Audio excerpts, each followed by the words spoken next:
tell the lady to say to present if they give me floor before, but I will send them.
for the index.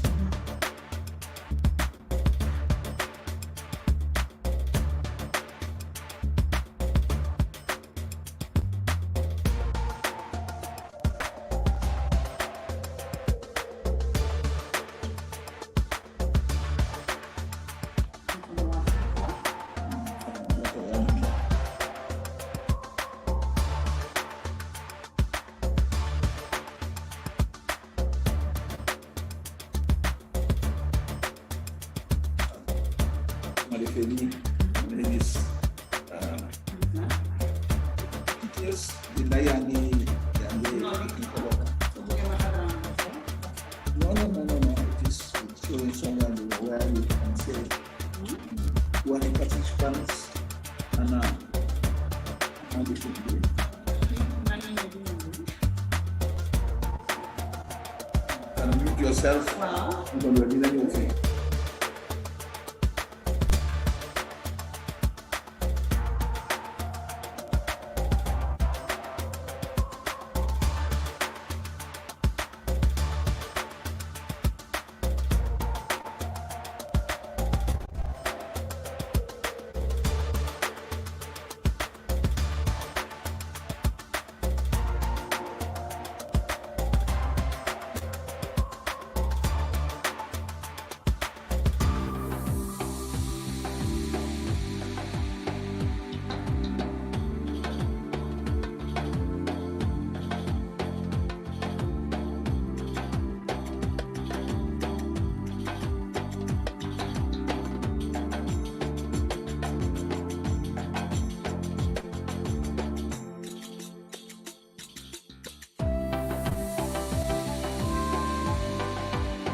I'm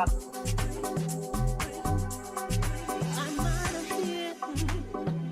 I had enough. All stressed out, boy. Ooh, you gotta go. It's not healthy for me. And that's for sure. I can do better. Yeah. All on my own.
Dr. Abdullahi, are you there?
Good afternoon, ladies and gentlemen, and welcome to the high-level panel 66th session of the Commission on the Status of Women, Accelerating Investment to End Female Genital Mutilation, Resilience in Crisis.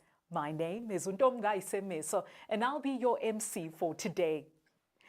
Today we have a simultaneous interpretation in French and Arabic for our audience who are joining us on this closed channel from French and Arabic-speaking countries. Please make sure you choose the language globe icon, French or Arabic, on the bar below. Global efforts have accelerated progress towards the elimination of female genital mutilation, FGM, for the past decades, both in terms of opposition and actual reduction in the prevalence of the practice. Today, a girl is about 1/3 less likely to be subjected to FGM than 30 years ago, and 7 in 10 girls and women believe the practice should end. However, sustaining these achievements in the face of humanitarian crises, such as climate change, coronavirus pandemic, conflict, population growth, and economic deprivation, presents a considerable challenge to the achievement of Sustainable Development Goal 5, Target 5.3. Of 31 countries with available data on female genital mutilation, 15 countries are already grappling with conflict, rising poverty, and inequality, creating a crisis within a crisis for the world's most vulnerable and marginalized girls. Girls in FGM prevalent countries often face reinforcing and compounding disadvantage and deprivation, making them more likely to be at risk of a harmful practice and among the furthest left behind. Anecdotal reports from the media and non-governmental organizations, NGOs, suggest that during times of crises, families either take advantage of social isolation as frontline service providers pivot to respond to the crisis, or adopt negative coping strategies in the face of rising poverty by having girls subjected to FGM as a precursor to marriage. There is a recognized need for a global response and a need to assist developing countries to combat such crises. Efforts are underway to enhance global, regional, and country-level accountability mechanisms to end harmful practices. There are several exemplary political commitments at the highest level of government in different countries, resulting in a more enabling policy and legal environment. More and more communities are making public declarations to abandon the practice, and this is creating a resonance effect for community-level initiatives. These results are encouraging, but more is needed to accelerate the momentum and put an end to the practice of FGM. Estimates indicate that progress would need to be at least 10 times faster to meet the global target of eliminating FGM by 2030. The current level of global investment in programs addressing FGM is below what is required. A recent estimate by UNFPA indicates a $2.1 billion financial resource gap to eliminate FGM by 2030 in 31 priority countries. As a result, concrete and accelerated effort is needed within the framework of the decade of action towards meeting the SDG target by 2030. It is with this background and context that today It is with this background and context that today's high-level panel at the margin of the CSW66 under the theme of accelerating investment to end female genital mutilation, resilience in a crisis is being held, with specific objectives that include acknowledging the efforts and achievements made by stakeholders at different levels specific to crises impacting FGM, climate change, coronavirus pandemic, conflict, fragility contexts, and population growth, highlighting the critical need for a global response to accelerate efforts and increase investments towards FGM elimination, and share innovative models, approaches, and strategies to end FGM in the context of crises, and specific outcomes that include political commitments that are renewed and accelerated efforts to eliminate FGM, including during crises. A call for building movements of partners working towards eliminating the practice of FGM and linked with efforts to mitigate crises. A new megatrend of FGM practice, including its linkages and impacts of crises such as climate change, coronavirus pandemic, conflict, population growth, and more. Today's high-level panel is a multi-stakeholder event involving high-level representation from member states, governments, United Nations agencies, civil society organizations, and activists who have come together to inspire a global movement for accelerating investment to end FGM in the face of a rising crisis. We kick off the event with a video from Letitia Kai, a young artist and feminist from the Ivory Coast, and her amazing talent with hair. Afterwards, we will meet her in person to find out what inspired her art form.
absolutely incredible. Absolutely incredible. Hello, Letitia.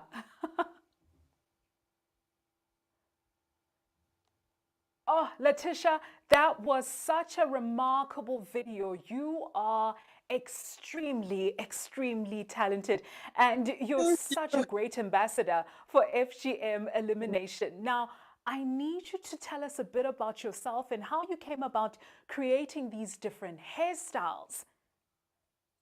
Okay, so thank you so much. My name is Letitia Key. I come from Ivory Coast. I'm a polyvalent artist, but I'm also an author and an actress. I started with hair sculpting in 2016 in a period where I was trying to reconcile myself with the fact that I was a dark-skinned African woman. Because when you grow up in a society where you don't fit in the beauty standards, like being light-skinned or having straight hair, you have the tendency to develop some insecurity. So I had a lot of insecurity, but at a certain moment, I really wanted to learn to love myself and to appreciate myself. So to help myself and to encourage myself, I was following a lot of social media that were promoting the Black beauty, African hair.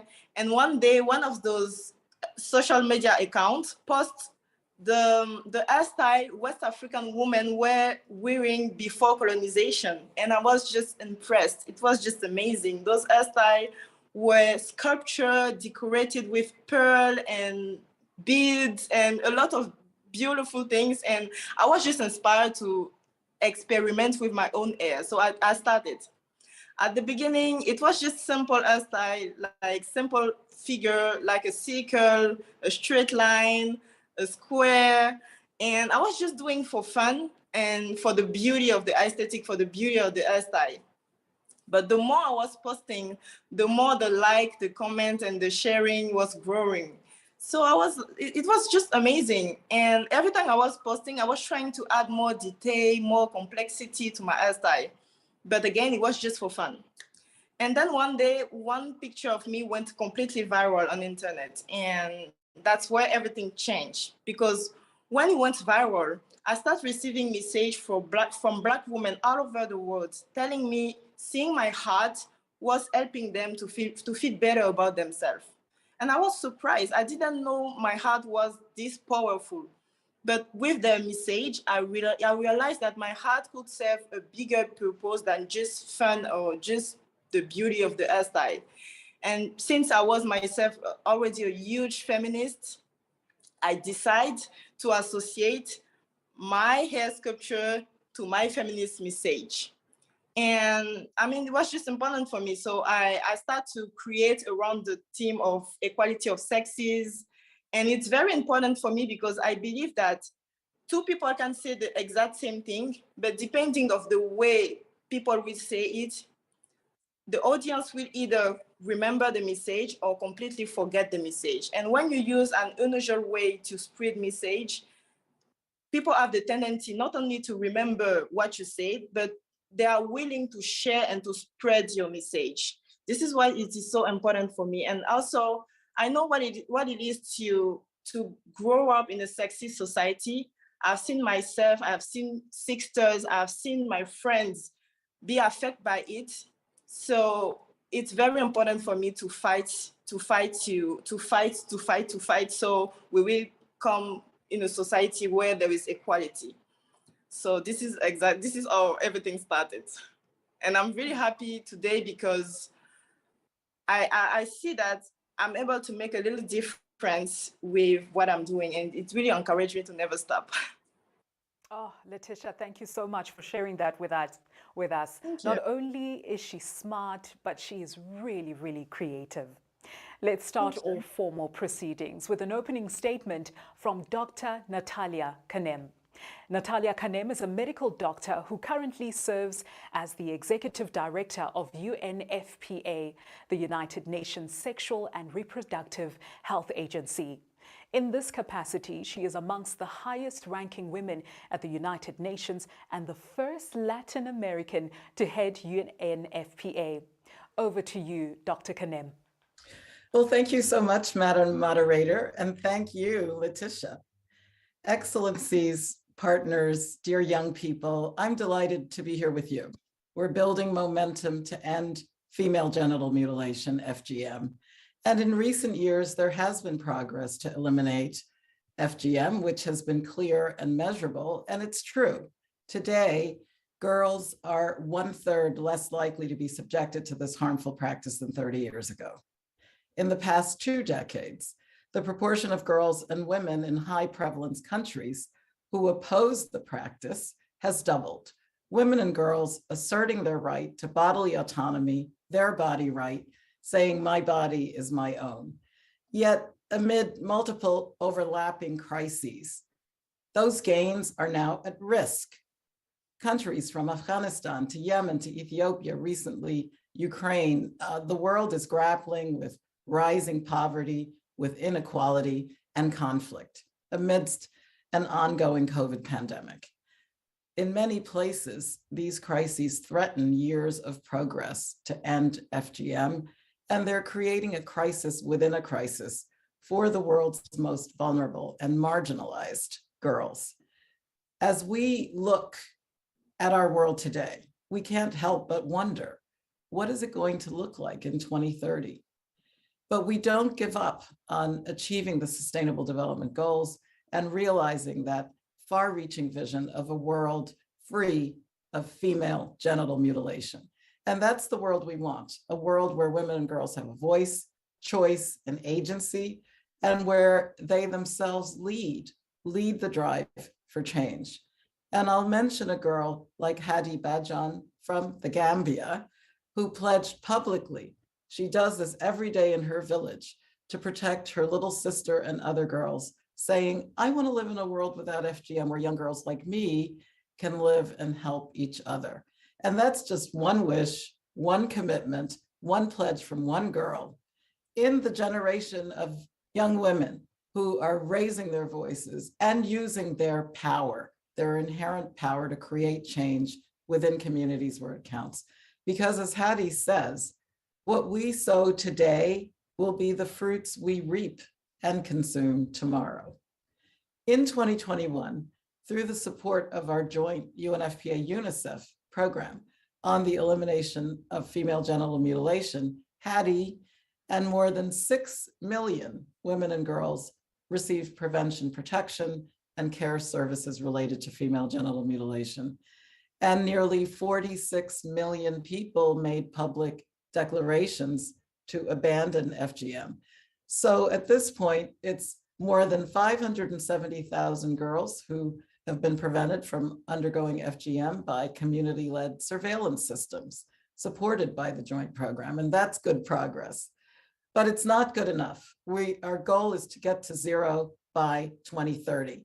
So first, let's accelerate the evidence-based programs that we know work, bring them to scale. This will require an investment of about $2.1 billion US in partnership. Second, invest in youth leadership. We know what happens when a youth leader like Hadi, and there are millions of them, are offered the tools and the space to be able to lead. And third, greater investment in data and evidence to track what works and bring it to scale. Fourth, investing in development and enforcement of law and policies at all levels. And finally, let us agree to strengthen and expand our partnerships with civil society organizations, particularly those that are led by women, and communities, governments, and influencers. We thank the European Union Spotlight for that partnership, which is already showing that investments will pay off and even yield economic benefits many times their costs. So today, I join in urging governments and partners to commit to bridge the funding gap. I call on communities and civil society to invest in women and girls, in FGM survivors, and young people in general, who will lead the way to transformation of society, transformation of gender norms, which underlie this harmful practice. So today, let's, you and me and all of us, show that we have a chance and a choice, and we will stand up and not rest. Continue to invest in the global movement to put a decisive end to female genital mutilation once and for all. Thank you. Thank you so much, Dr. Kanem. Our next speaker is Ms. Catherine Russell, Executive Director at UNICEF. Ms. Russell brings to the role decades of experience in developing innovative policy that empowers underserved communities around the world, including high-impact programs that protect women and girls, including in humanitarian crises. She is an extensive experience building, elevating, and managing diverse workforces and mobilizing resources and political support for a broad range of initiatives. Over to you, Ms. Russell. Great. Well, thank you so much. And it was great to hear from Dr. Kanem, who's such a fantastic partner to us. UNFPA and UNICEF are really working together on this and are committed to this work. And I think that you can see the commitment that Dr. Kanem has, and I feel really great about our partnership. I also loved hearing from Letitia. I love that video. And I just, for me, this work is all about young women like Letitia. And I just, whenever I see someone like her come up and have these beautiful ideas and this passion for the work, it sort of reinvigorates me and makes me feel so great about what we're doing here. And I loved her creativity. I love that. So thank you for that. It really sort of started my day off in a good way. So I just want to thank you. I really appreciated that. So I'm grateful for being here today to talk about what we need to do to reignite the global movement and this terrible, terrible practice. This conversation couldn't be happening at a more crucial time, really to come straight to the point. After years of hard-won progress, we're losing ground on the fight to end FGM, and that's happening for many reasons. Conflicts, crises, the COVID-19 pandemic have all disrupted services that help protect girls from FGM. The school closures, lockdowns, lack of access to health and social welfare services, and the breakdown of community networks have all increased the risk of FGM. So without urgent action and increased investment, 2 million additional girls could be at risk of undergoing FGM by 2030. We have the power to prevent this from happening, and we need to use it. The impact of FGM on girls and women is both immediate and it's long-lasting. We know that girls who are forced to undergo FGM are at greater risk of dropping out of school. One of my great passions is keeping girls in school. It makes it harder for them to improve their own lives and build a better future for their lives, their families, and their communities. They're also at greater risk of child marriage, of increasing the risk of serious harm to their physical health, their reproductive health, and their emotional well-being. But we also know that collective action, community engagement, and sustained investment can change that. The girl born today is about 1/3 less likely, as you heard, to be subjected to FGM than a girl born 30 years ago. Okay, that's progress. And that happened because we came together, improving and increasing service delivery, creating partnerships and coalitions, working from the grassroots to the highest levels of advocacy to make it happen. We need to get back on track and reignite the movement to end FGM so that a girl born in 2030 is at zero risk, right? That's the goal, as Dr. Kanem said, undergoing FGM. We've come too far to turn back now. And as the world continues to respond and recover to the COVID-19 pandemic, we need to invest in girls' educational opportunities and ensure that they can go safely back to school. We need to invest in reinforcing FGM support and prevention services that have been diverted during the crisis. That includes healthcare, reproductive healthcare, and protection services. We need to pay more attention to the role emergencies and chronic crises play in the rising prevalence of FGM. Nearly half of the 31 countries where 200 million women and girls have already undergone FGM are grappling with conflict, rising poverty, and inequality, creating a crisis within a crisis for some of the world's most vulnerable and marginalized girls. We need to support the efforts of governments to pass laws and implement policies that protect girls' rights, and to develop accountability and monitoring mechanisms to track progress. We need to engage with local partners and communities to tackle entrenched norms that harm girls and hold them back. In everything we do, we need to consider and incorporate the perspectives of women and girls who've undergone FGM and those at risk. And we need to raise our voices again to remind the world that FGM is not only a violation of girls' bodies, it's a violation of their human rights, period. We need to do this for the more than 4 million girls around the world who are at greatest risk of undergoing FGM every single year.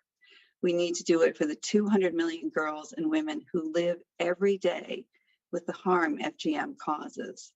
And we need to do it for the future of their societies, which will reap the economic and social benefit of better educated, healthier, more empowered women and girls.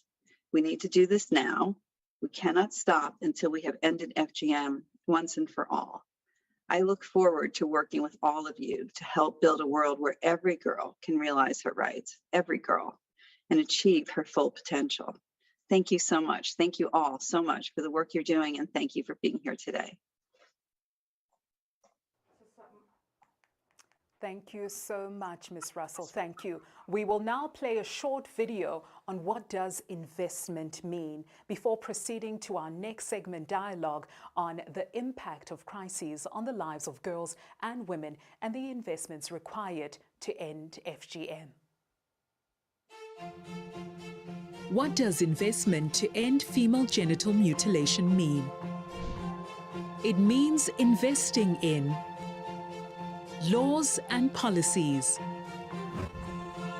data, women and girls, gender and social norms, FGM survivors, youth leadership, men and boys.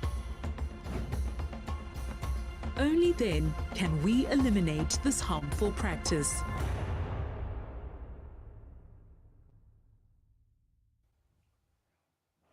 Let's welcome Her Excellency Minata Sesuma Samata, Commissioner for Health, Humanitarian Affairs and Social Development at the African Union. Her Excellency Samata is a Burkina Faso diplomat. She was elected the new Commissioner for Political Affairs of the African Union Commission. Ambassador Samate is an extraordinary and plenipotentiary ambassador for Burkina Faso in Ethiopia, permanent representative to the African Union and the United Nations Economic Commission for Africa.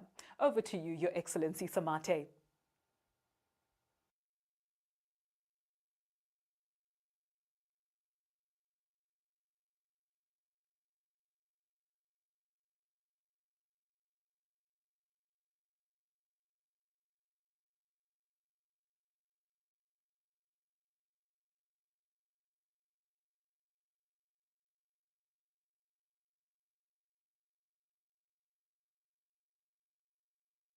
Samate, it's your turn.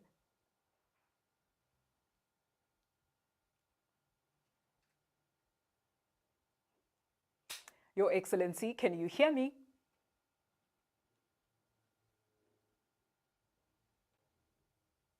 Your Excellency, you are on mute and your camera is off.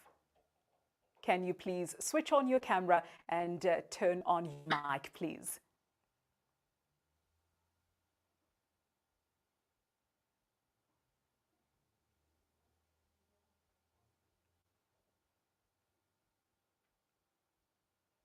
Your Excellency Samate, your mic is on mute and your camera is off. It's your turn now.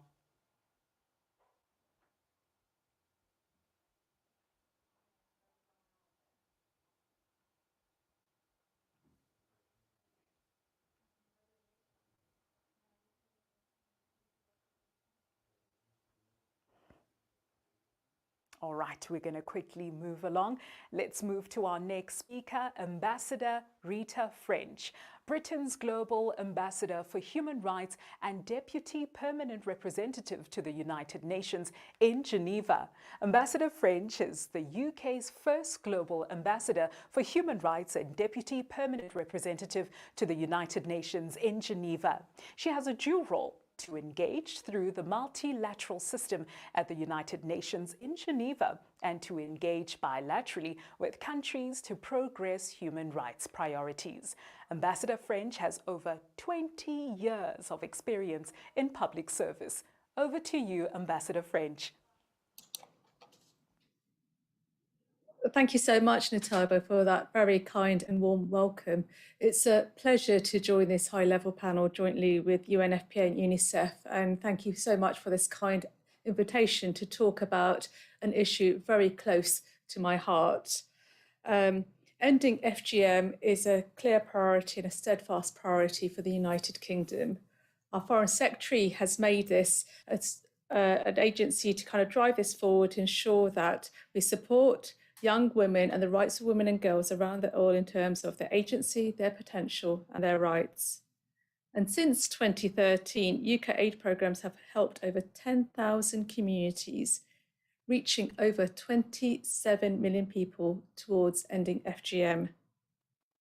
We will continue to also support the Africa-led movement to end FGM.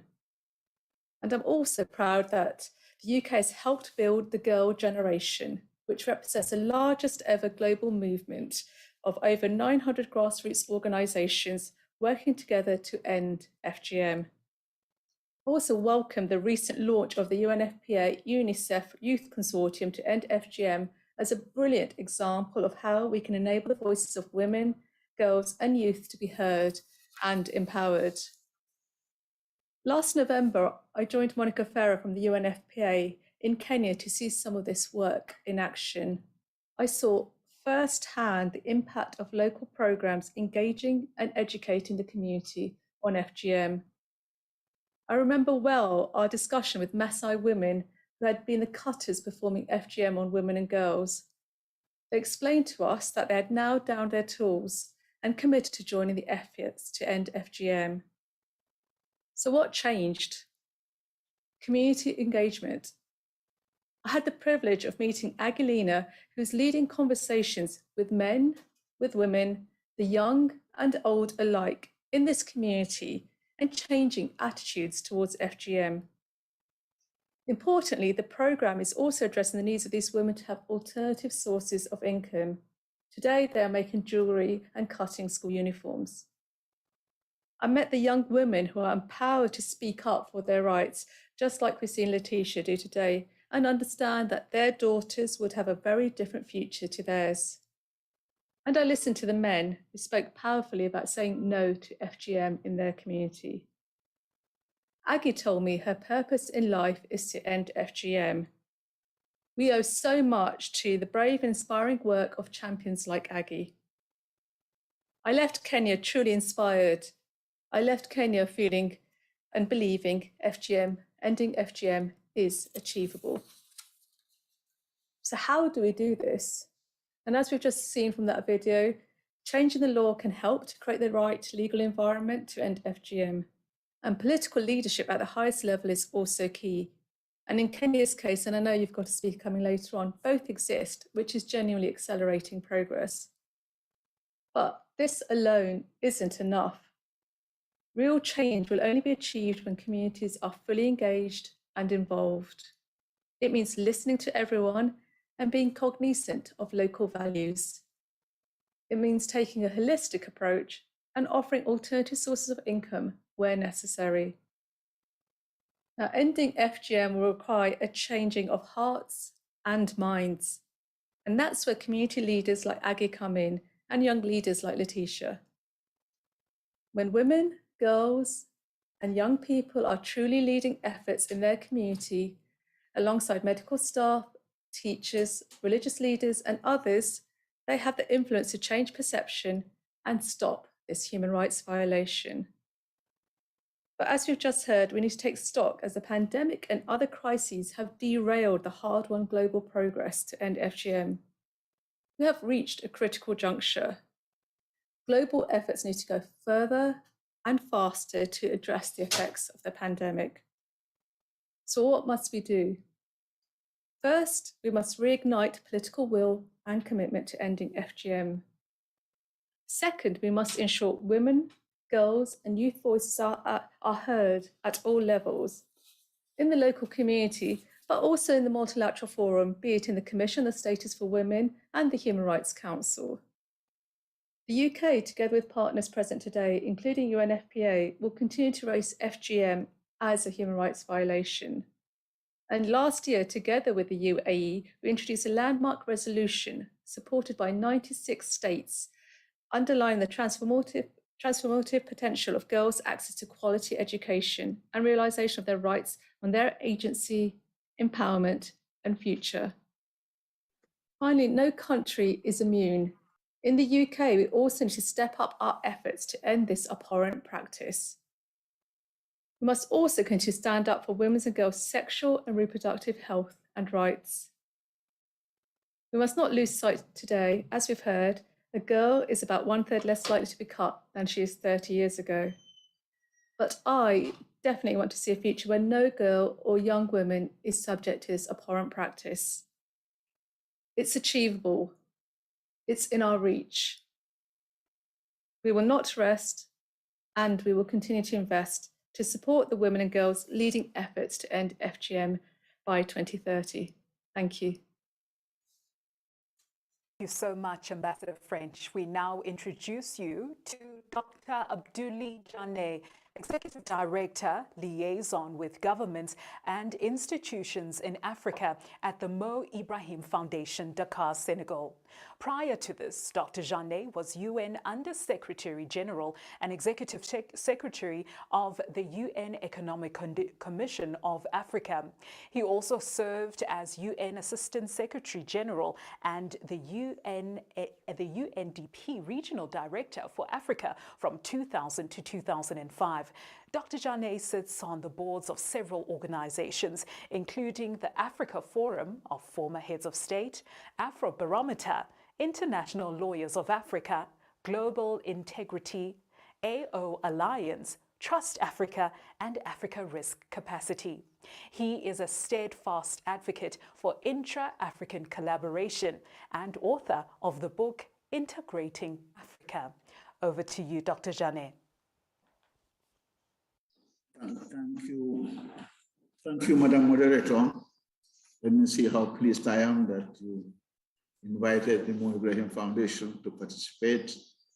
I salute my good friend and sister, Natalia, and certainly also I recognize the head of UNICEF, two great ladies that are helping our women folk to deal with this challenging development. I want to start by just taking a minute to tell you what we do in the Mo Ibrahim Foundation. Our most important product is the Ibrahim Index of African Governance. And this looks at 4 broad categories of participation and human rights, safety and rule of law, socio-economic development, and human development. And we pay some attention to gender, and we put that under human rights, because we really think that it is the violation of women's rights that is the angle from which we should address most of these challenges facing our women folk. So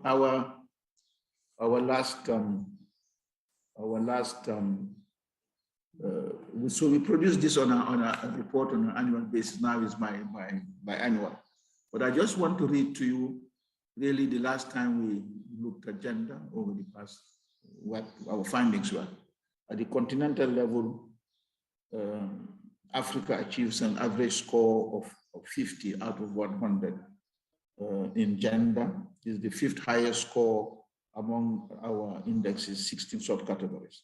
However, over the past few years, there has been a slight deterioration of this score, which is driven by deteriorations in countries' legal frameworks for protection against sexual assault or rape, domestic violence, and sexual harassment, and to a lesser extent by declines in the level of civil liberties enjoyed by women.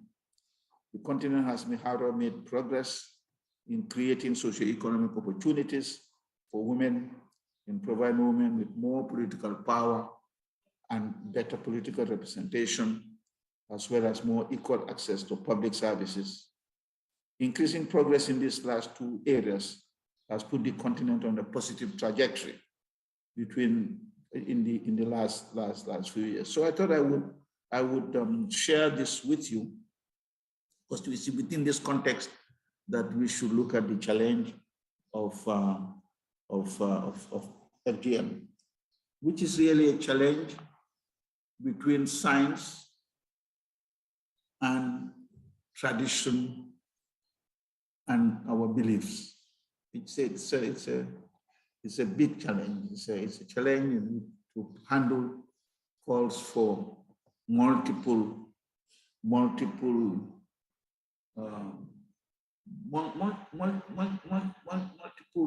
attacks. I would call it attack, but multiple efforts on the parts of all of us to be able to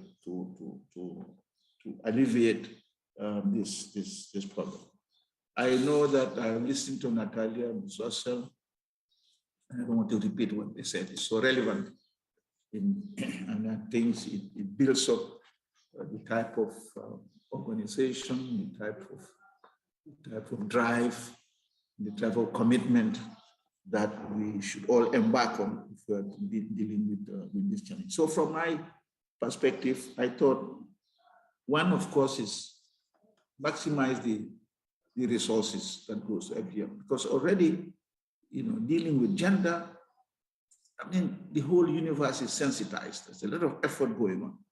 What proportion of that effort goes into FGM is our challenge. We want to maximize this. And to do that, I saying let us maximize the resources that we put behind this challenge to alleviate it. And when these resources are maximized, what shall we do? First and foremost, it's really increase debate and sensitization over this issue. And I see today's meeting as a move in the right direction, led by our two dynamic leading Undersecretary Generals. And this debate should take place at different levels. Our continent, Africa, which I'm more familiar with, start at the family level. Really, families should be aware of that this is a challenge. I tell you, my two daughters, when my sister wanted to subject them to this, I challenged her. She subdued because they were my children. She didn't talk to me for 6 months. I'm telling you, 6 months, my sister. And I don't think she ever forgave me until she passed away.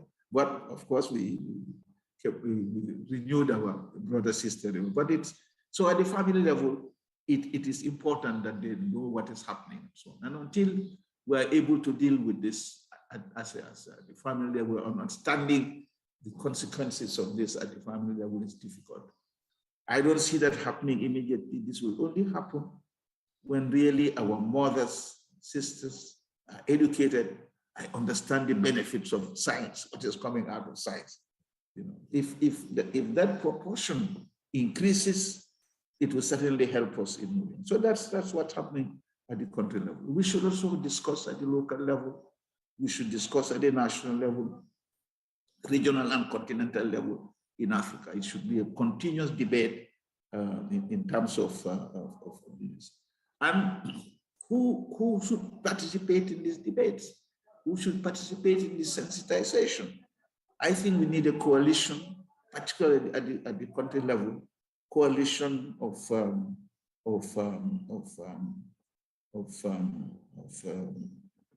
religious leaders, coalition of medical practitioners, coalition of teachers, coalition of youth leaders that you also mentioned, and so on. It is important we have this. And this coalition will then drive what's happening at the national level. It will cascade into this regional level, into the continental level, and so on. So it is important. And so we have a better understanding of this challenge, the consequences of this challenge, and what it's doing to our grown folks. So I would support that the UNFPA and UNICEF really drive and work with the multilateral and national government to really put this coalition together. I would also say you've set a big target, 2030, SDG challenge, whether we'll achieve this and so on. I think this is a very laudable target, and I hope we'll be able to make progress towards it. And in this respect, I think within the next 5 years, 2030 is it's not too far, but organize a global forum on FGM. When I leave here, I'm going to attend a meeting I started to open yesterday on water. They call it the Water Forum. It's amazing, the participation. And everybody would know what are the challenges of water. And I think we need something like this. We need a global forum. I think we should mandate UNFPA and UNICEF to organize this global forum. Organize the global forum, bring all interested parties around the table, provide the data as to where we are, the consequences of FGM and so on, and drive it. So this will set the stage for the 2030. So, and the sooner you do it, the better. You do it in 2 years' time, 3 years' time. This reminds me of Beijing and gender and all that. Something similar. This massive mobilization against this trauma is what we are calling for. I think that we should have a means of providing necessary data and measuring the progress we are making towards our target for 2030. And here, I would say we should make an annual report to the African Union. It's a pity I didn't hear Dr. Fakis, but annual report, we track it. You don't leave it until 2030 and say we have shown annual tracking of where we are, what we are doing, and so on. And I think I am speaking as an African. I say African Union Summit should always have, even if it's 10 minutes, 15 minutes report on what progress we are making on FGM. This is the only way we could maximize attention, resources, sensitization in terms of FGM. I have no doubt in my mind that we'll make progress, particularly with these two dynamic ladies at the helm of UNFPA and UNICEF. But count on us. We share your concerns. We share the concerns of our little girls who are out there who have been subject to this. And we feel that we should be able to overcome. But there are multiple facets, education of mothers and so on. But I think gradually, not maybe gradually, in a meaningful way, we are dealing with the coalition of people who are sensitive to this and are willing to put their elbows to the barrel. Finally, in terms of who will be part of the coalition, importantly, we should include people who have already been subjected to FGM. It is important that they join this coalition. They can tell the little girls what is done to them and so on. And we center stage them. And I see that's being done. And I count on you to be able to push this agenda. Count on our support. And it was lovely seeing you all. Thank you very much. Dr. Jane giving us a lot of homework to do as a collective. Thank you so much, Dr. Jane. Our next speaker is Her Excellency Jutta Urpalainen, Commissioner for International Partnerships at the European Union. Miss Jutta, is a Finnish politician who was the first female chairperson of the Social Democratic Party of Finland, which she led from 2008 to 2014.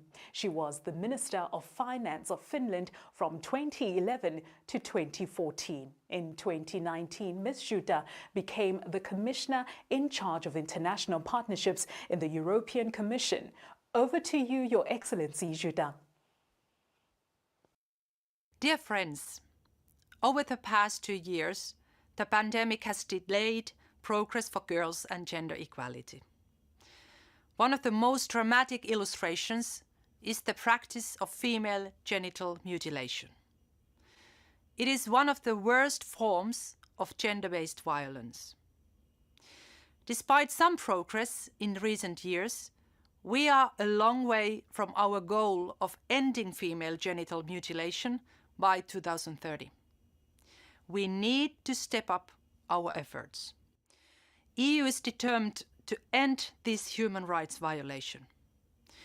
We have supported the UNICEF-UNFPA Joint Programme for the Elimination of Female Genital Mutilation since 2016. By 2023, we will have contributed 18.5 million euros. In 2020 alone, the programme saved over 120,000 girls. We are also working in 26 countries and 6 different regions with the EU-UN Spotlight initiative to eliminate all forms of violence against women and girls. Colleagues, ending genital mutilation is not easy. It requires a coordinated and holistic cooperation from authorities, governments, and entire communities.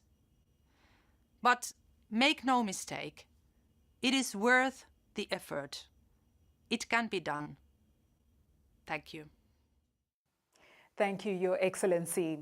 We will now play a short video on investing in FGM elimination programming. This will be followed by a 5-minute comfort break session with DJ QD before proceeding to our next segment 3, innovative approaches and solutions to end FGM in the context of a crisis. Investing in female genital mutilation elimination programming in the face of a crisis equals to investing in surveillance and protection mechanisms, ensuring women and girls are part of response plans,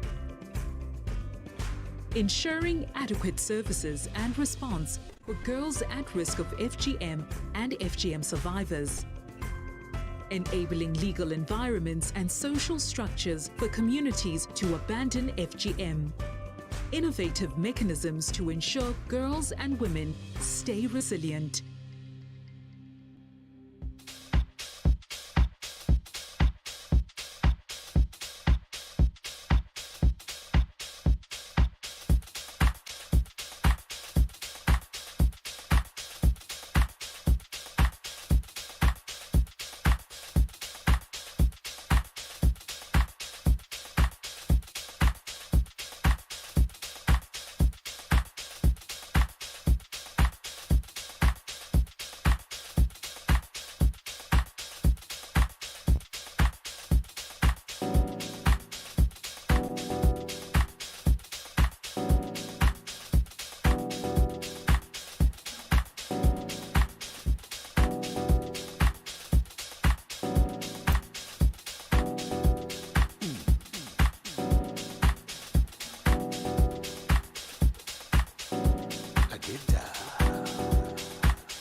defenders of house, the lovers of house, all seasons. Akita.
Thank you so much, DJ QD.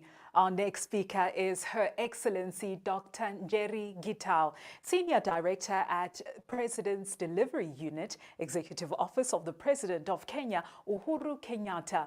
Dr. Njeri Gitau is an award-winning public health specialist and a Rockefeller Fellow on social innovation with over 17 years experience in the health sector. She is currently the Senior Director at President's Delivery Unit, Executive Office of the President Uhuru Kenyatta of Kenya. Prior to that, she worked at the World Bank Group as a senior health specialist on health programs in the African region with wide experience and in-depth knowledge of the public and private sectors in Africa and other emerging markets. Over to you, Dr. Gitau.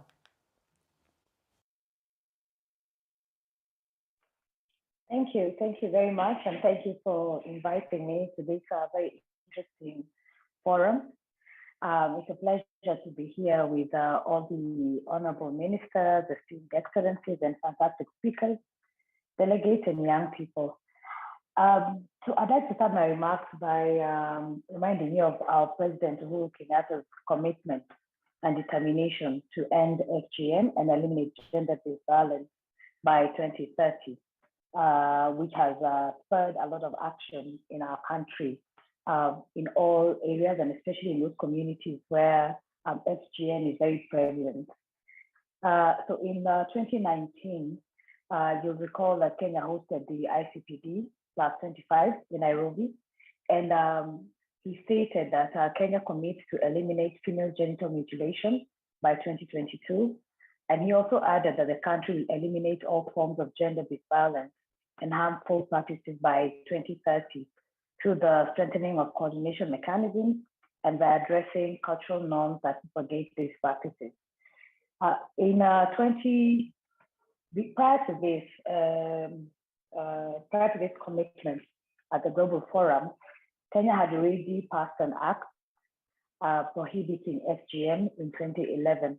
And since then, several major steps have been undertaken in the country, in the communities, to try and reduce this practice in order to, especially in communities where it is believed that it's important for social acceptance and for increasing marriage prospects, or generally for improving the socioeconomic status of the family that practices FGM. To date, Kenya has established about 45 rescue centers for gender-based violence in 30 counties across the country. Kenya administratively has 47 counties.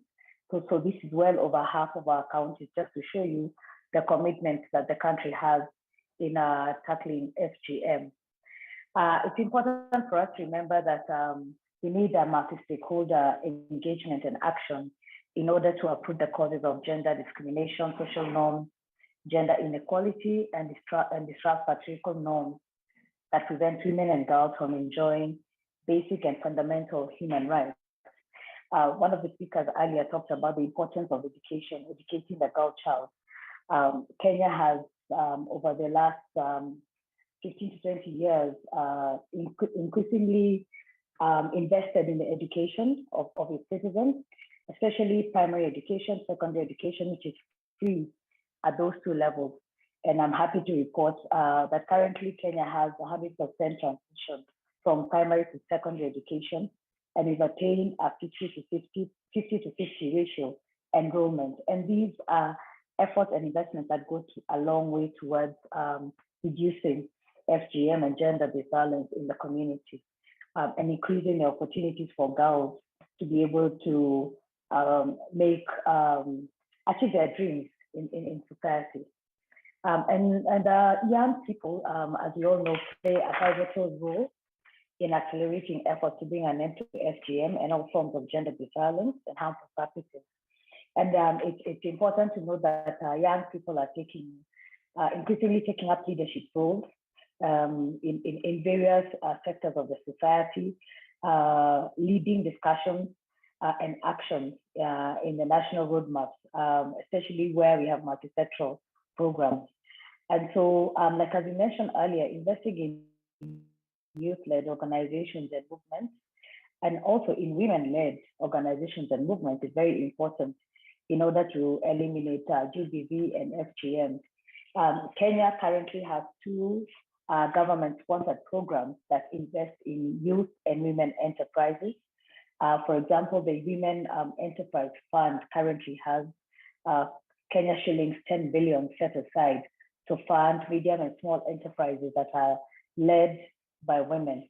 The Kenya government also has a policy for ensuring that women-led enterprises, youth-led enterprises are given priority when it comes to offering, giving government tenders. And this is important. I'm sure we're all wondering why, but you can imagine we're in a devolved setup.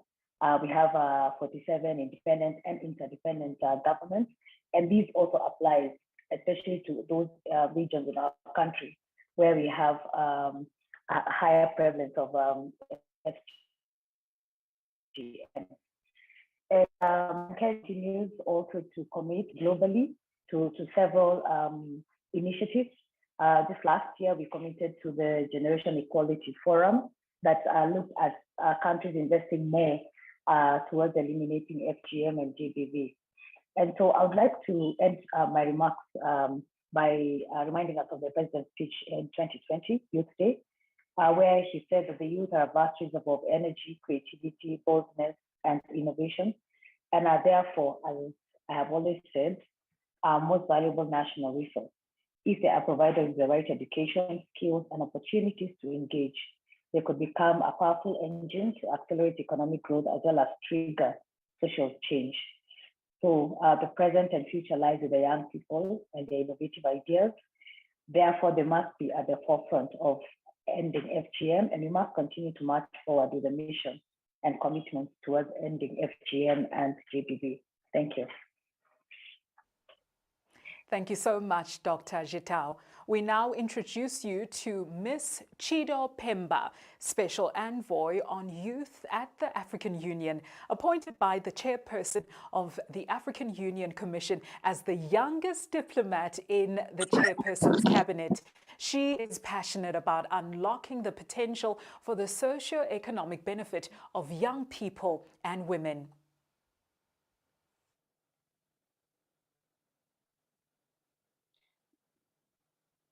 Thank you very much, and hello everyone. It's such a pleasure for me to be here representing the voices of young people across Africa, but also representing the African Union to ensure that the concerns that come out of this webinar reach at high level and at policy decision-making level. Putting young people first is important at the moment. And thank you once again to the UNFPA and the extended United Nations family for placing a premium on young people's engagement and voices in these important platforms, particularly at the global stage. Allow me to stand on a radio observed protocol, ladies and gentlemen. Allow me to also recognize the commitment of the African Union Commission under the leadership of His Excellency Musa Faki Mohammed for recommitting the mandate of the office I am leading. With young people below the ages of 25, accounting for more than 60% of Africa's 1.3 billion population, the fastest growing in the world, we cannot emphasize on the momentum to ensure spaces and voices and capacity building, as well as opportunity to shape the future that leaves no one behind for young people. Young people, particularly when you look at young girls, bring vibrant energy, lived experiences, and a fresh perspective on the myriad of issues we're working on to address, particularly when we look at ending gender inequality, violence against girls and women, and gender-based violence, as well as harmful practices like female genital mutilation. While this is a sermon to the converted ear, the posture in practice has been to reside young people, especially young girls, to the margins of developing and implementing often repetitive approaches, and reflect on young girls mostly as victims, as well as vulnerable populations, and as needing empowerment and nurturing.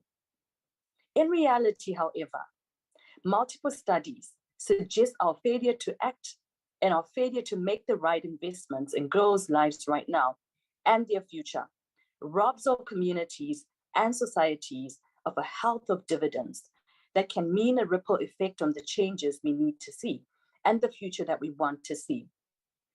What we need is a deliberate effort to put girls and women first, at the center of all our efforts.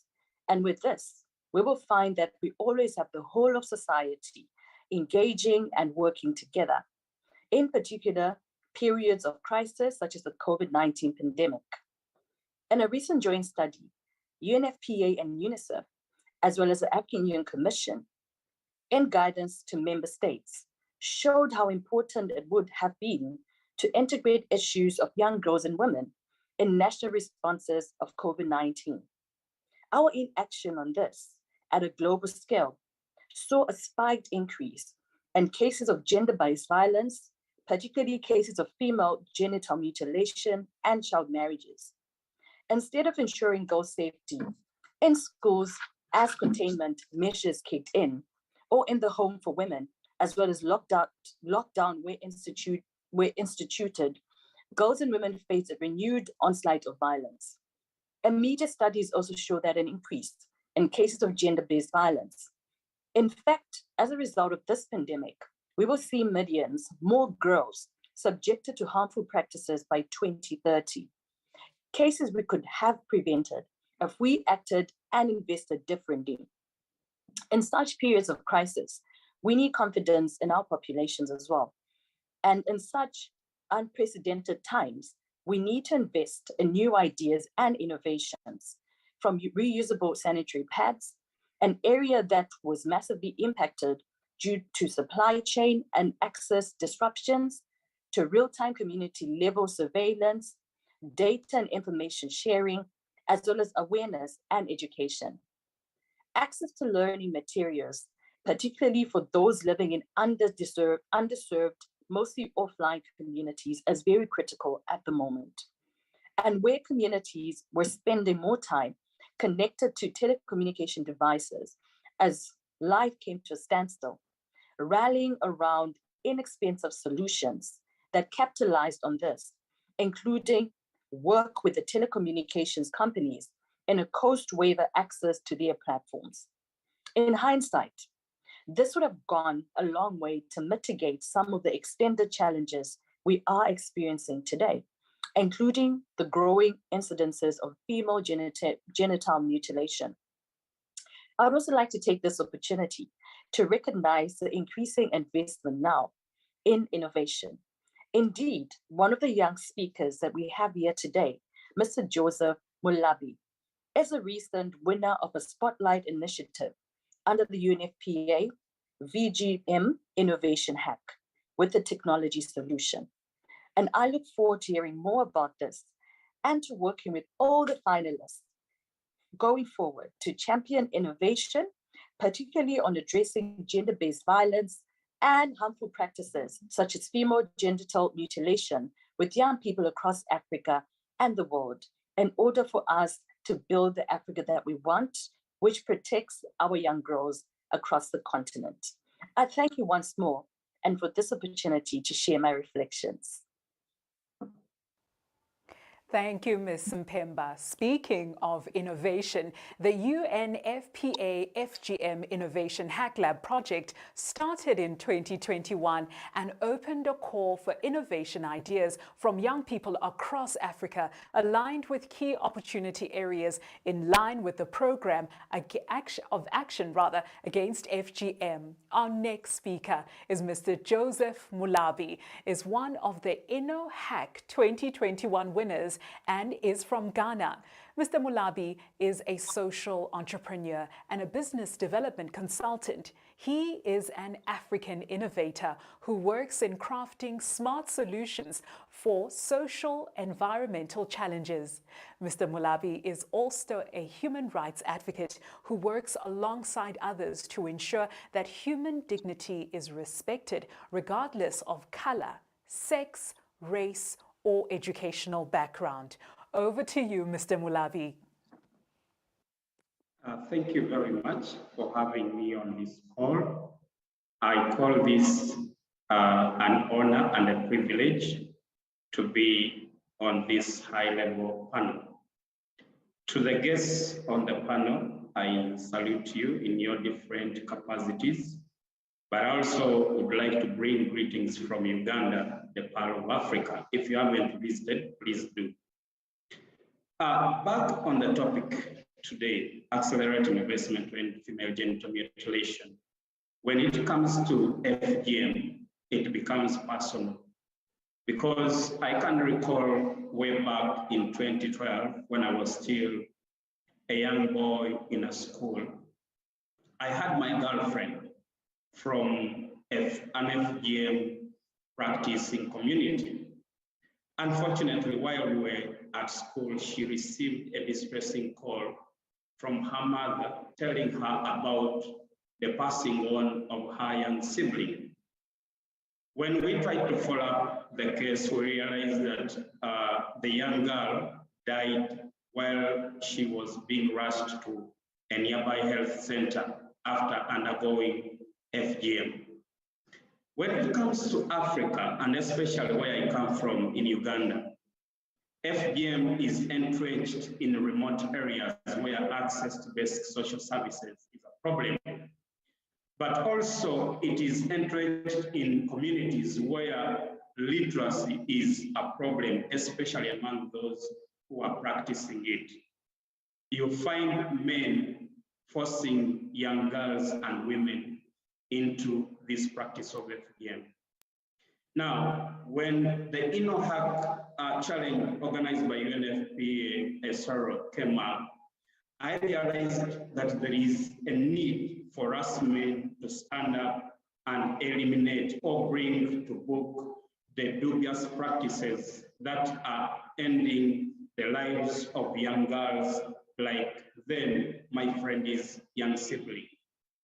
And that's why we decided to participate in the competition with a solution that will work as an emergency call to ensure that FGM in Africa is a story of long time ago.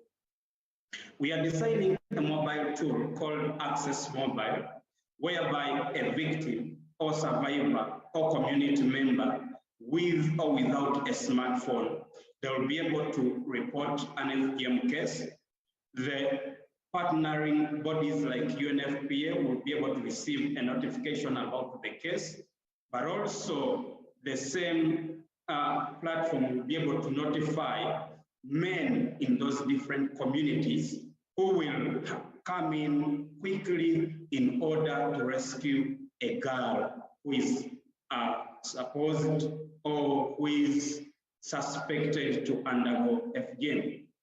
We realize that for us men, sometimes when it comes to community transformation, we leave it to other people, and then for us, we sit back. But in this era, we are saying no. We are the future of this generation. We are the answer. We are the ones who have gone to school, who have studied technology, who have the experience, who have the ideas to change our communities, to transform them from the problems that people are facing on a daily.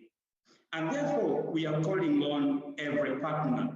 We may have the ideas, but we may not have the capacity to implement them.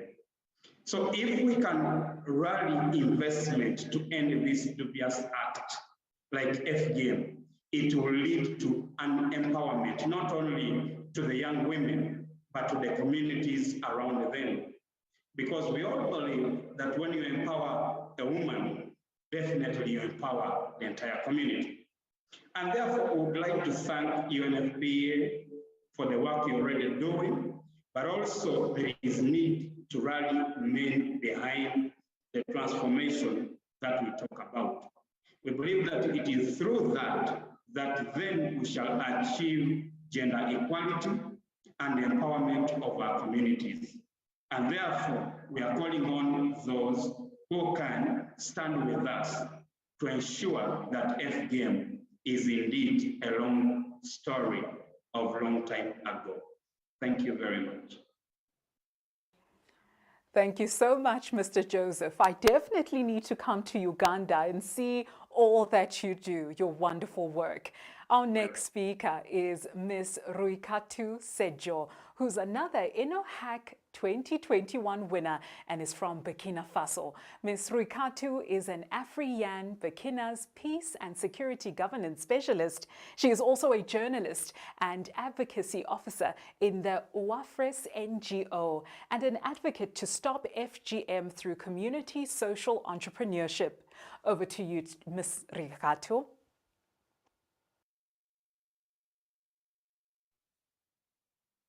Bonjour, merci, merci vraiment pour cet honneur, ce plaisir que vous m'offrez de prendre part à ce panel. A great pleasure for me to be part of this panel. But before anything, I'd like to raise a few questions. Do you know how many girls in the world, how many women in Africa are looking for information on how to deal with the damages of mutilation? Do you know where we can find such information, and do you know how many of those girls are suffering today because they do not have access to the right care? We are millions of women, of survivors of mutilation. We're looking for reliable information constantly. We're also looking for anything that has to do with sexual life after genital mutilation, because the information we find are not necessarily of very high quality. With the growing development of technologies, actually it's kind of difficult to find the right information with the immense, vast amount of information that we have to deal with. This has been the case of a 10-year-old girl that was mutilated in daylight during her holidays. I am myself a survivor of genital mutilation. I'm smiling today, but for 15 years, I was growing and looking for information to try to deal with the damages I was suffering from because I had to live with them without having the right info. Maybe I didn't speak to the right person, or maybe because the information at that time were not available. But I can tell you, I have not found the information I was looking for on female genital mutilation and how to deal with it. And then what it has to do with pregnancy, with giving birth.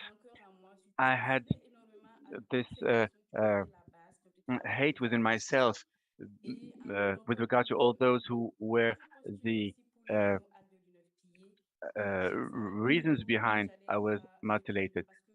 And then at some point, I was looking for a solution that could provide hope, but um, we were hopeless for a long time.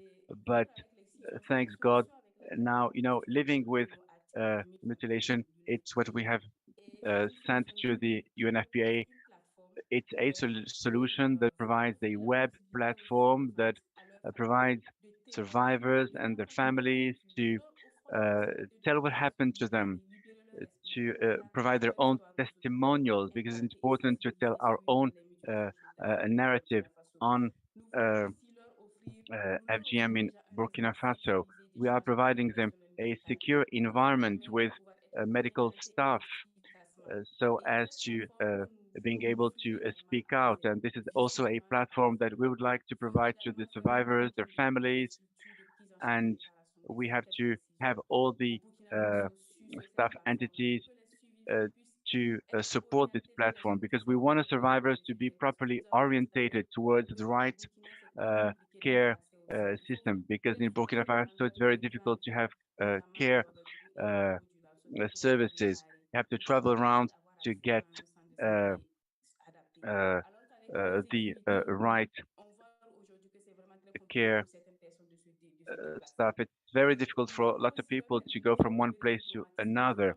We'd like also to free ourselves from the trauma we have suffered from. As I told you, some of the people I know live with this hate in their heart because of the mutilation, and this has a negative impact on their lives because they're not happy within their communities and within their families.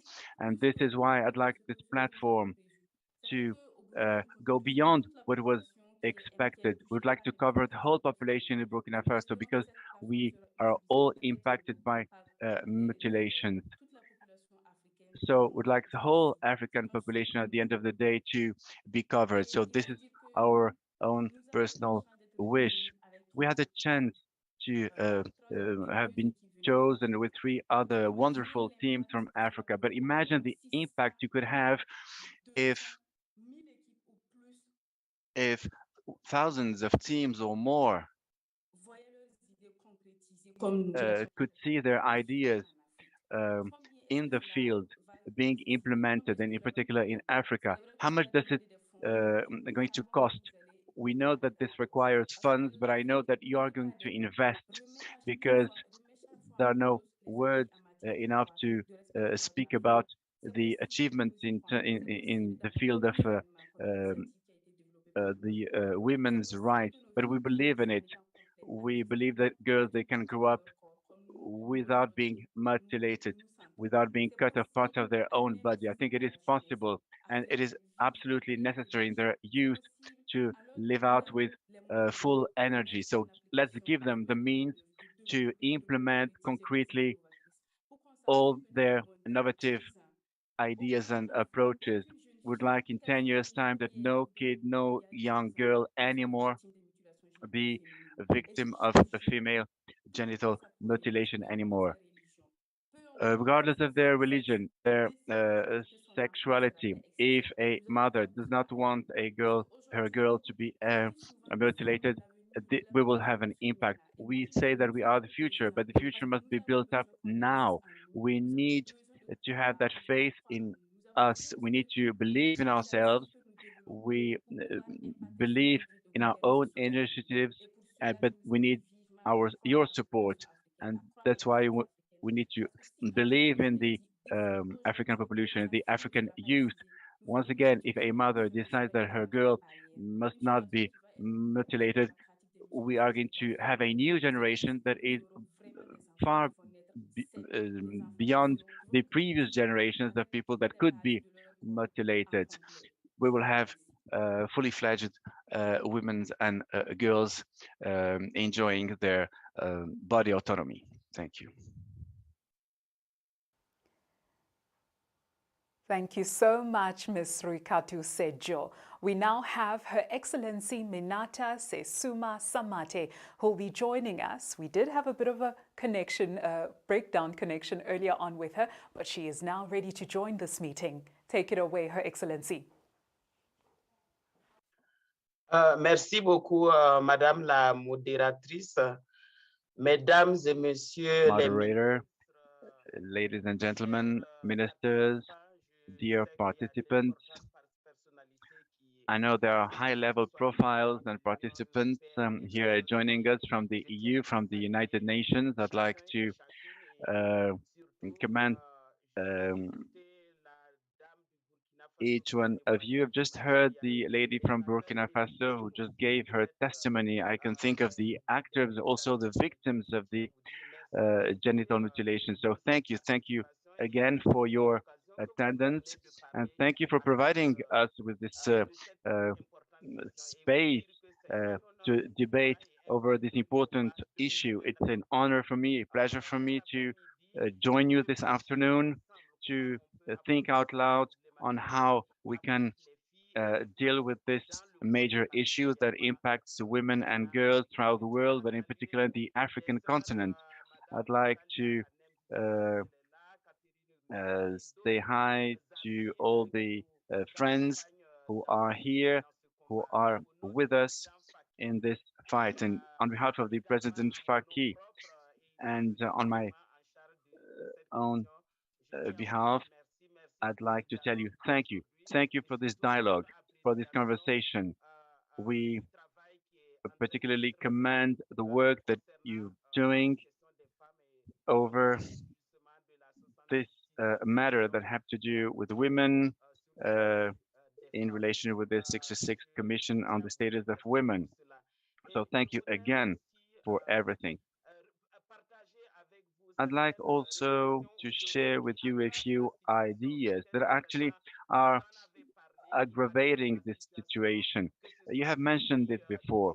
You talked about this women, young girls in particular, the violence, gender-based violence over the most vulnerable. We at the African Union, we are convinced that we're not going to reach out the objectives of 2063 and 2030 of the United Nations if we still have such practices against women and girls.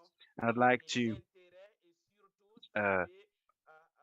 express my thanks for the mobilization and for the efforts that are done at the multilateral level in order to put an end to gender-based violence. Genital mutilation is a high quality for us, the African Union Commission with member states, because we're working on it. But those who are to implement our recommendations and decisions are the member states. And we do share with the member states all the documents and the need to take stock of all the papers and documents that we produce to put an end to this practice. And then this initiative, Salima, was taken to eliminate genital mutilations. And this is of a crucial importance because this represents a platform that enables us to speed up our action in our continent and to eliminate gender-based violence against women and young girls. It's even a priority amongst member states. And we have a champion, the president of Burkina Faso, who is actually the champion in the field of the elimination of female genital mutilations. This champion did an excellent work with his peers, and the First Lady is also committed to putting an end to this violence. As the commissioner in charge of this matter, I can tell you that we will keep on mobilizing to move towards more action. And this is the most important thing. We need to strengthen legislations that condemns this practice in all of our state members. We do have texts. We have to work together and we have to introduce this legal framework within our countries and put an end to this uh, problem with the actors of our community, the community leaders, the religious actors, traditional leaders, and even between ourselves. Sometimes we have to raise the awareness between ourselves. Sometimes they say, no, it's not we, the men, it's the women who sometimes conduct such practices. So we, between ourselves, the women, we also have to raise our own awareness. Sometimes it's out of ignorance that such things are done. So we have our own responsibility at our level and we have to do something about it. But we are not able to do that without resources. We need resources to support the right services and all those working in the field at the grassroots levels and who are working towards the end of this ill-based practices. We are working on the legislative level, and this is an opportunity to thank the partners who are working with us all along throughout the way. There's something that aggravates the situation of women and young girls, particularly the in this field. It's the pandemic of the coronavirus. We had 50 million girls under the age of 15 who were risky targets. But we realized that this number has grown by 2 million. So 2 million additional girls might be mutilated because of the consequences of the pandemic of the coronavirus.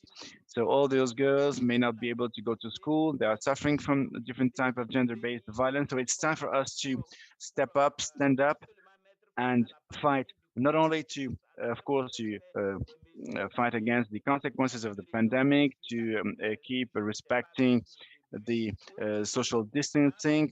I was in another meeting before. I was told the pandemic was downwards, but it's still there, and its consequences are still there for some women and girls. So thanks again. Here, I'm speaking on behalf of President Faki, and once again, I'd like to seize that opportunity to tell you that we are still committed to pursuing this fight, and we have to win it, and I think it is possible.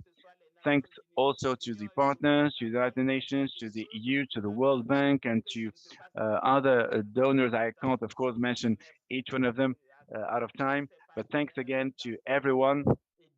And thank you for what you're doing in this fight. We are still committed and we encourage all the state members, since ministers are here.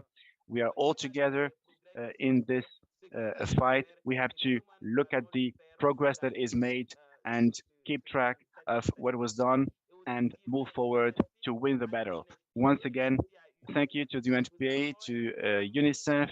We do have a joint program, and I can assure you that we are willing to continuing this fight against female genital mutilations. And thanks again to everyone, to those behind the scenes who help us reach the objective, which is the elimination of female genital mutilation. Once again, for us, it's about ensuring the health of all future generations of women, of girls, and enabling them to be more involved and work with them so as to fulfill the aspirations of our agenda, because we want a prosper, rich Africa with women and girls with good health, thanks to the participation of women and girls who are not victims of the female genital mutilations. These are a few reflections I wanted to share with you at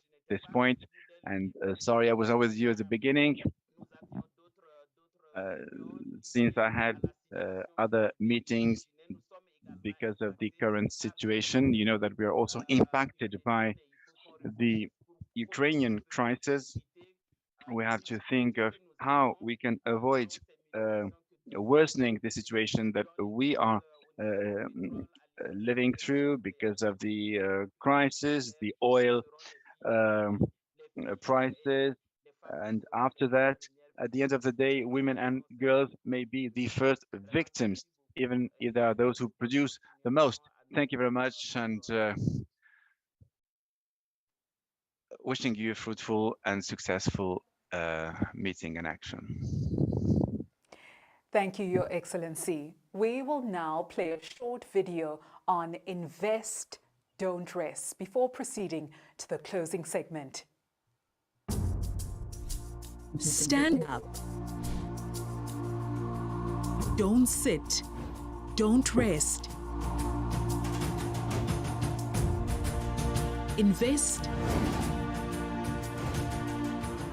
in building more partnerships to achieve a world free from FGM by 2030.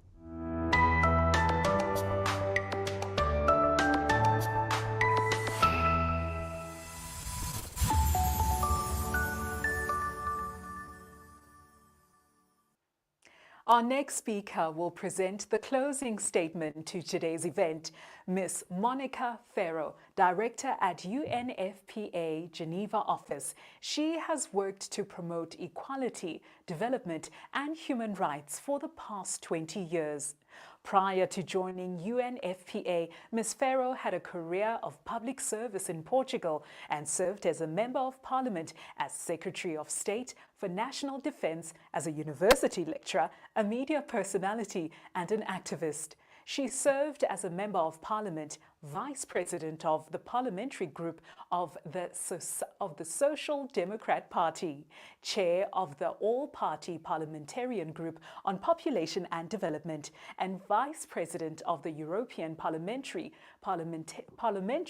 Forum for Population and Development.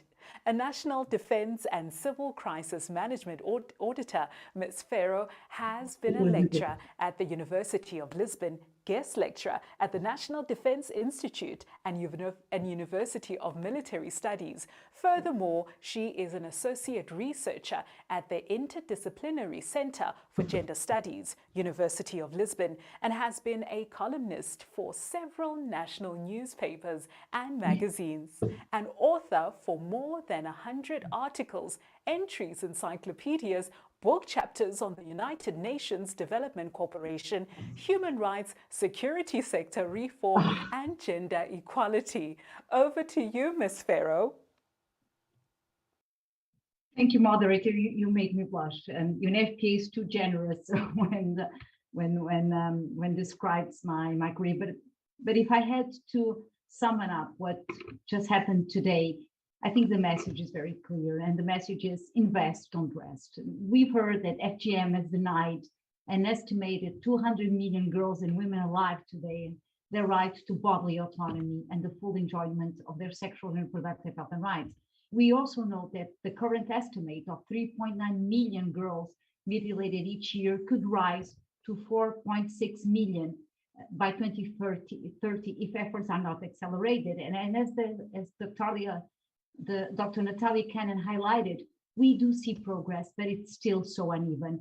There is evidence of overall decline in FGM prevalence. Despite this progress, as we also heard, the absolute number of girls will continue to climb with population growth. And as we feared, as the COVID pandemic shuttered schools and disrupted programs, 2 million additional cases of FGM may occur over the next decade. And this has to be matched with extra resolve, with acceleration, with partnerships, as we've heard today. We can't rest, we need to invest. We've also heard the number of women and girls who have to receive health services and tens of thousands accessed social and legal services thanks to the joint program. The program also worked to ensure that FGM prevention and protection services were integrated in the COVID-19 pandemic response plans and in the response to the other dramatic ongoing crisis that you so brilliantly alluded to, dear moderator, in your opening remarks. And as my executive director has just stated, these crises have had a compounding impact on human rights, halted and in some cases put at risk some of the hard-won gains. We also heard that the FGM is grounded in a multiplicity of social, cultural, and economic factors, intersectional discrimination, and negative gender stereotypes.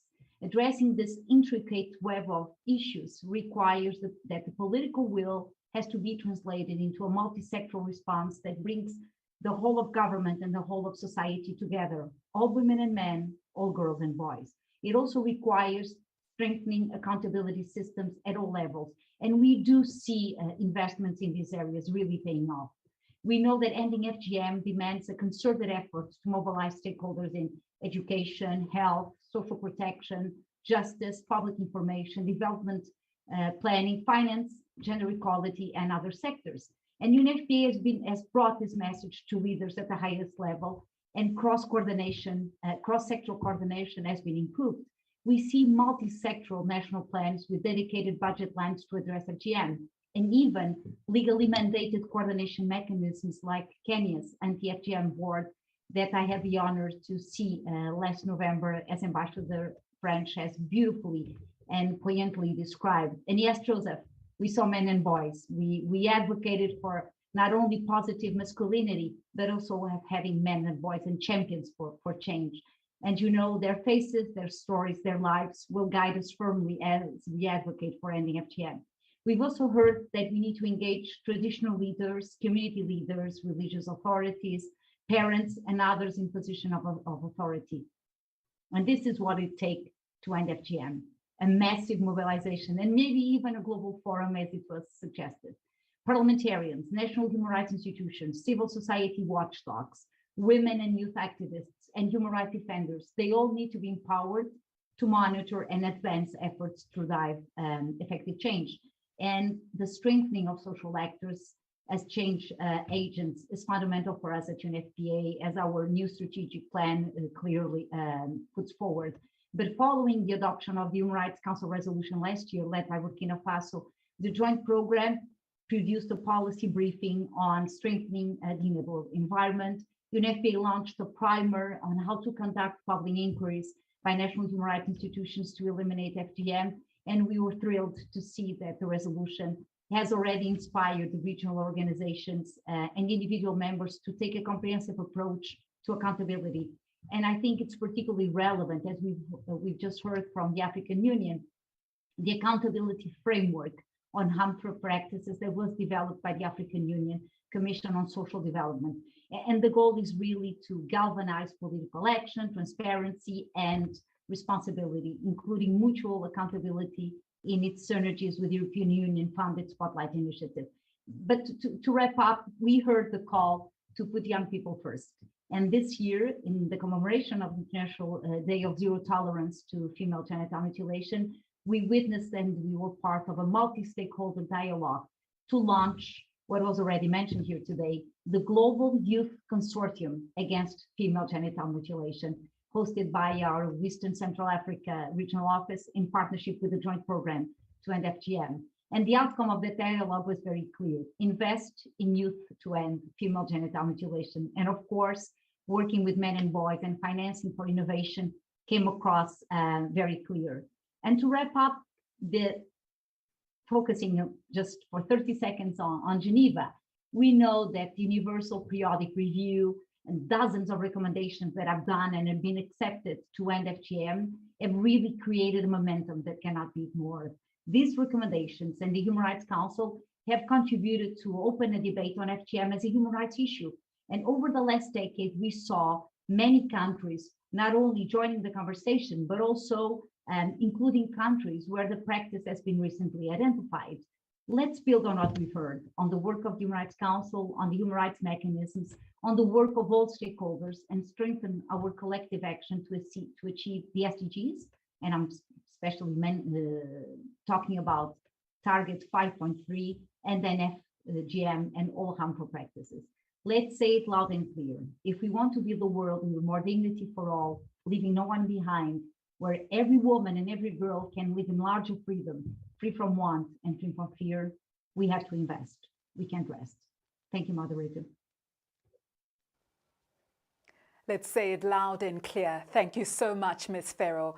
We have come to the end of the high-level panel, 66th session of the Commission on the Status of Women, Accelerating Investment to End Female Genital Mutilation, Resilience in Crisis. I trust the sense of urgency to join hands and accelerate efforts to realize the global promise of ending female genital mutilation by 2030 is well stressed and emphasized. Actions that need to be taken by different actors, investments needed in various areas, importance of movement building, and the need to be innovative have been highlighted in the different segments of the panel, amongst others.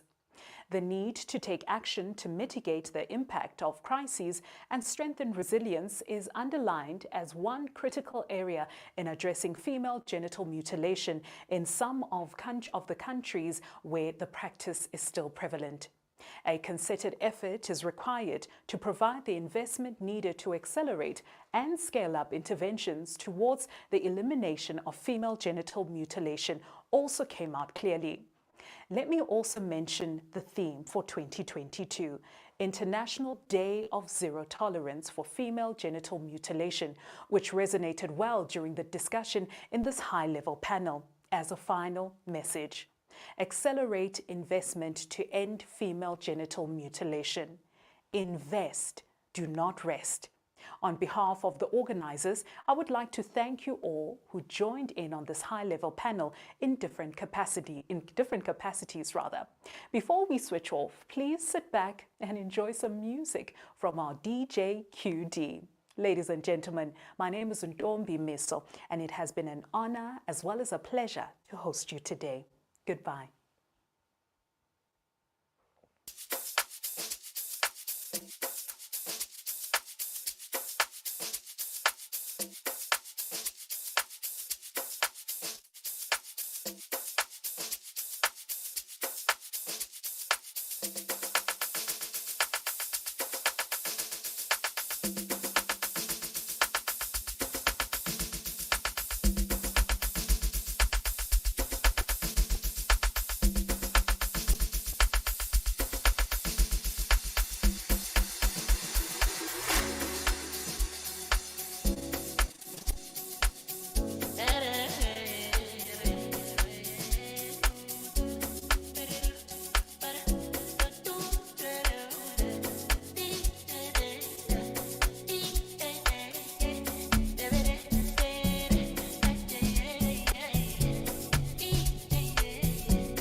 Unubani kama lako Anyabuzandame Yetemtuda Amboni samgano yenilena Umangi beka imuva Kuku terasi sunakandaye Amaneli kumeli vale izulu Watana kangeni abana wewena Atidem tu da kichima Obiskati ya amba Atidem tu da kichima Obiskati ya amba Atidem tu da kichima Obiskati ya amba Atidem tu da kichima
siyathandana bazamile usohlukanisa uhluleka abaphansi bavumile ukuba sifanelene thina sobabini masikunye iyajabula jabula sonwabile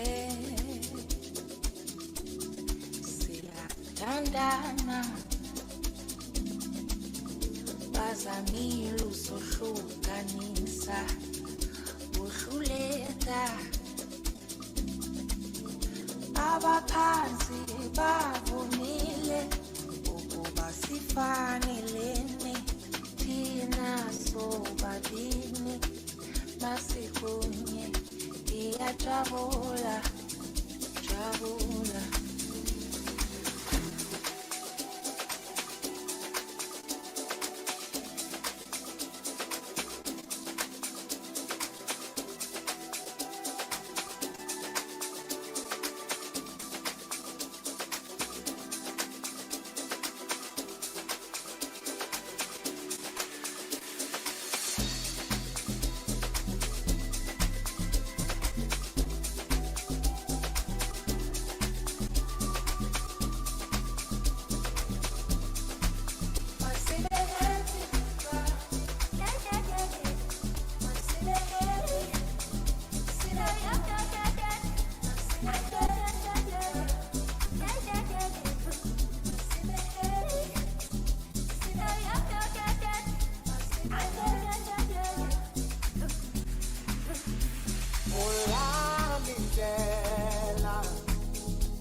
Kayısani